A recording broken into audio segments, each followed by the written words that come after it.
Bonjour, pour ce premier exercice de Photoshop, nous allons réaliser ce visuel issu d'une affiche culturelle d'un centre contemporain. Voilà, donc nous allons fermer ce fichier et nous allons créer ici dans Photoshop un nouveau document. Nous allons choisir de créer un document qui fera 20 cm de largeur sur 30 cm de haut, donc faites bien attention d'avoir ici la bonne unité. Nous allons choisir d'avoir une résolution de 300, à 300 dpi, qui correspond à peu près à le type de définition qu'on utilise pour l'impression offset, l'impression professionnelle. Nous allons choisir le mode colorimétrique CMJN. Et donc à présent, on va créer ce document. On va venir importer son petit modèle de référence. On va aller dans Fichier, Importer, il y est. On va choisir donc ce petit fichier-là, on va l'importer. Vous voyez qu'il apparaît à sa taille réelle, puisque c'est une image qui est à 72 dpi en très mauvaise résolution. Donc on va pouvoir l'agrandir en cliquant et y tirant simplement sur un des angles de cette image. On va se positionner comme ça. Et on valide, ou soit on clique 2 fois sur l'image. Nous allons faire venir les palettes. Alors pour ceux qui ont des palettes à l'écran, bon, elles y sont déjà. On pourra faire venir des palettes supplémentaires ici par le menu fenêtre. Sinon, une petite touche, la touche tabulation, qui me permet de faire apparaître et disparaître les palettes qui sont présentes à l'écran. Je vais donc aller dans cette palette calque. Si vous ne l'avez pas, faites-la venir ici, palette calque. Et on voit bien qu'on a ici un arrière-plan, donc c'est l'image de fond. On ne peut rien mettre derrière. Et on a l'image qui va me servir de référence qu'on vient d'importer. Donc cette image-là, je la sélectionne. Ici, je vais baisser l'opacité, voilà, pour arriver à visualiser uniquement un petit peu le modèle en fond. Et je vais verrouiller ce calque. Ici, on peut avoir différents verrous, on y reviendra, qui me permet de ne plus déplacer l'objet, de ne plus sélectionner, de ne pas pouvoir dessiner dessus. À présent, je vais créer dans un premier temps les nuances qui sont utilisées dans cette image-là. Donc je vais faire apparaître la palette nuancier, ici. Donc le nuancier, ici vous avez une première partie qui sont les dernières couleurs qui ont été utilisées au cours de vos travaux. Et ici, la palette nuancier de base de Photoshop.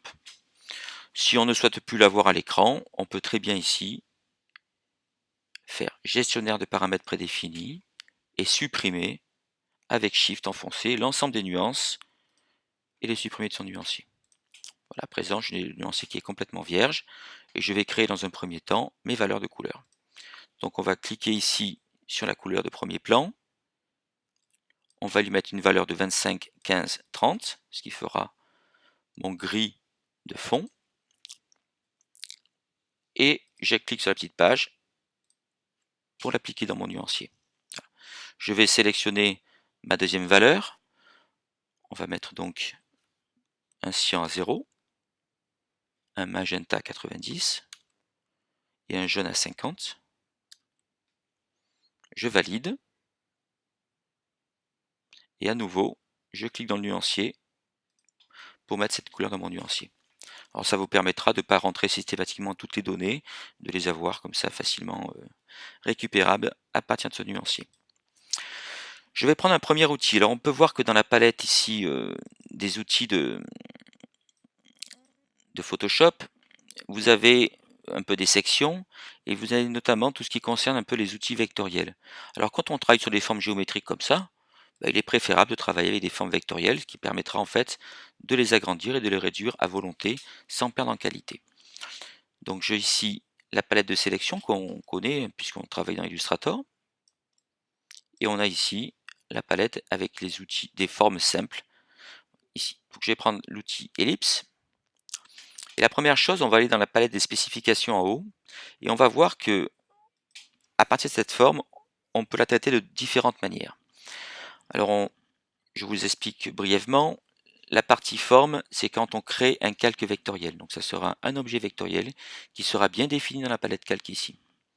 Le mode tracé, c'est un mode où il y a un tracé vectoriel, mais il n'a pas de forme, il n'a pas de couleur de fond ni de contour. Il apparaît dans cette palette-là, tracé, et on pourra visualiser l'ensemble des tracés vectoriels qui vont me servir à définir des formes plus tard, des sélections, des supports d'outils, des choses comme ça. Et puis on a une troisième partie qui est sous forme de pixels.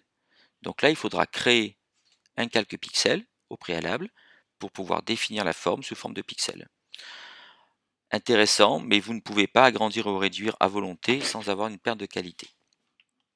Donc dans un premier temps, nous allons positionner ici en mode forme.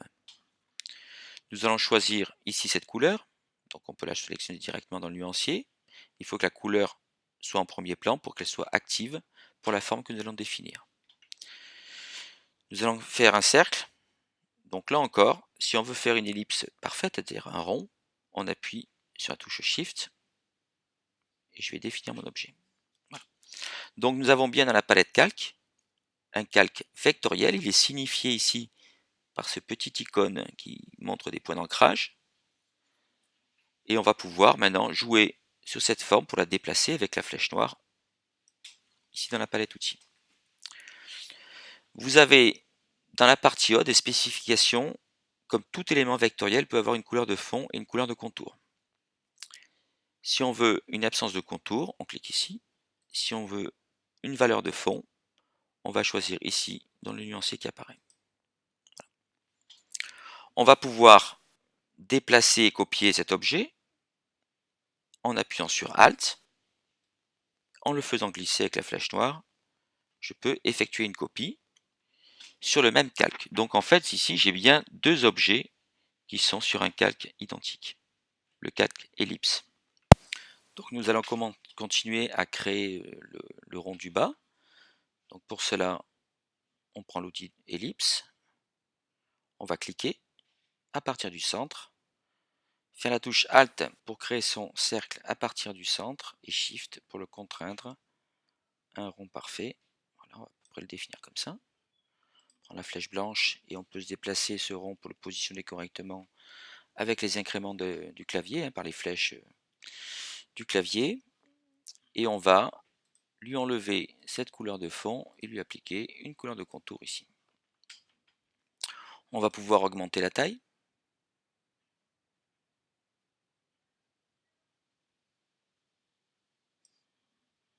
Donc, on va lui mettre 200, on va voir. Un peu plus. 210.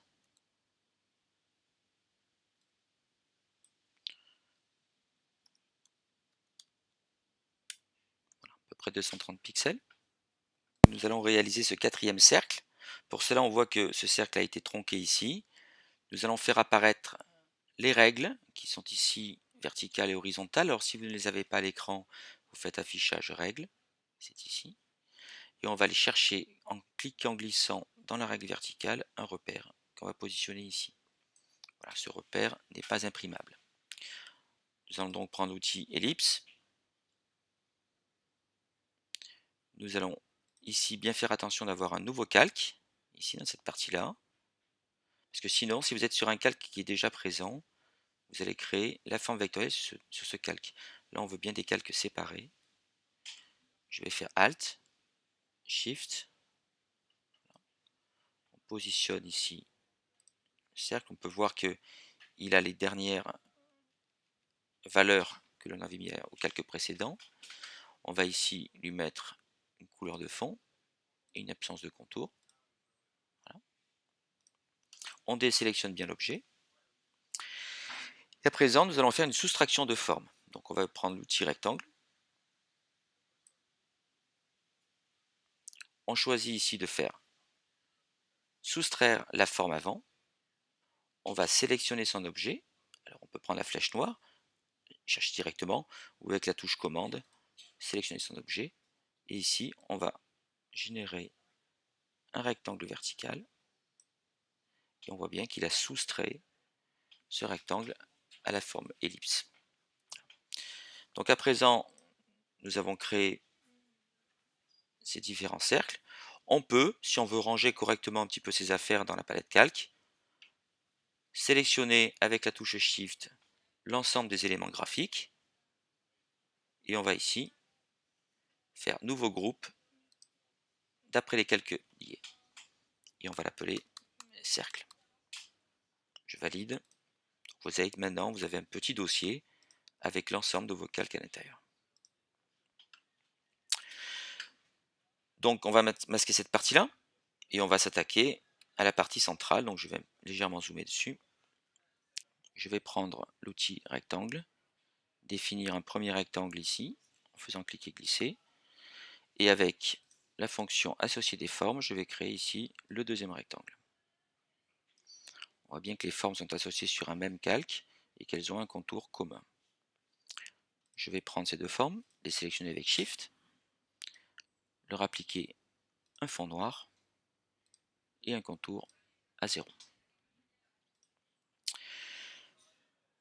Je vais masquer ici ce calque. Je vais maintenant prendre l'outil typographique ici et je vais écrire le mot saison 2013.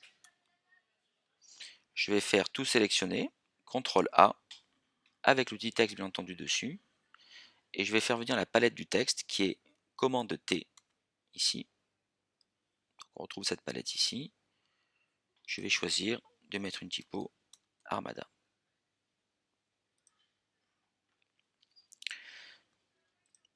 Donc je regarde si cette typo dispose de différentes graisses.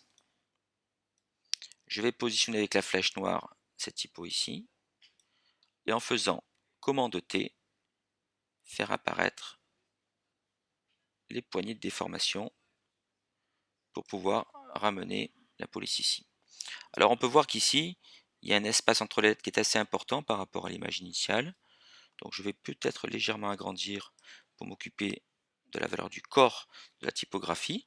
Donc je valide, et une fois que j'ai le bon réglage, je prends l'outil texte, je sélectionne ce texte ici, et je vais choisir de travailler dans la palette texte sur une approche négative. Donc je vais mettre moins de 30 dans un premier temps pour voir comment ça réagit.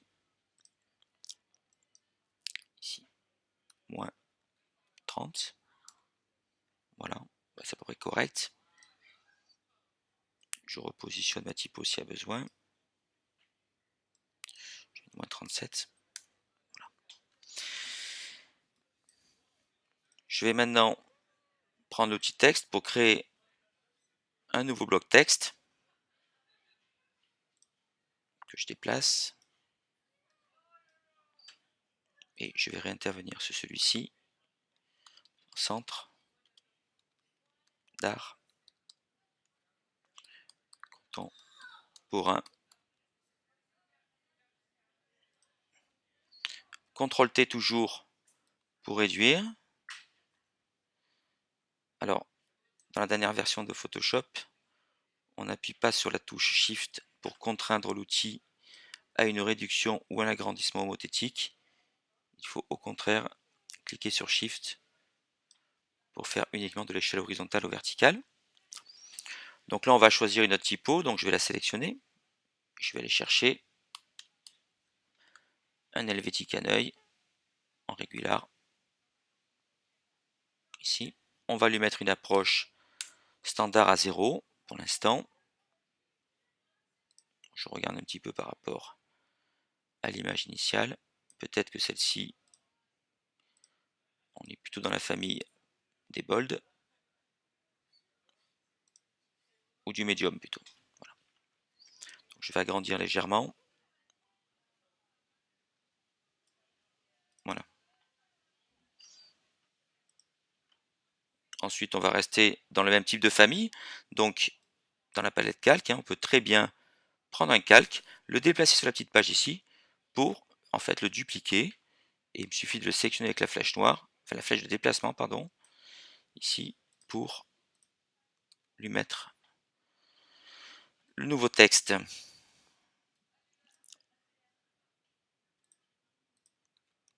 Ponte-main. Voilà.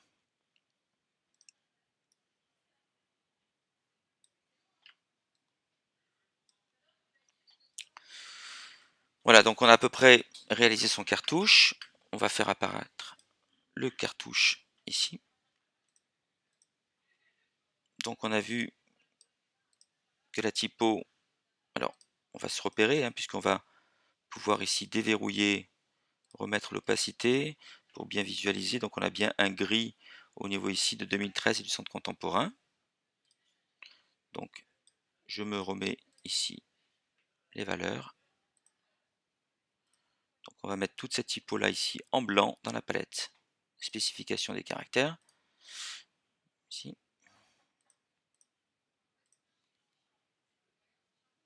Ici nous avions un gris. Voilà.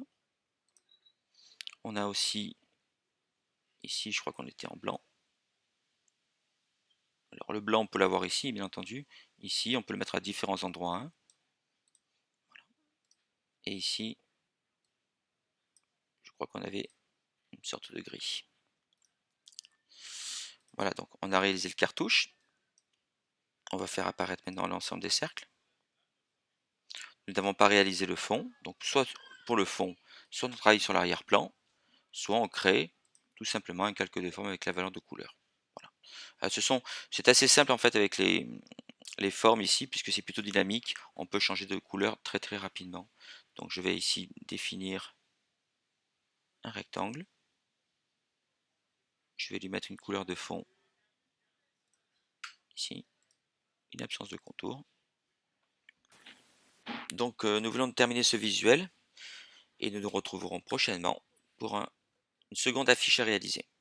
Merci, à bientôt.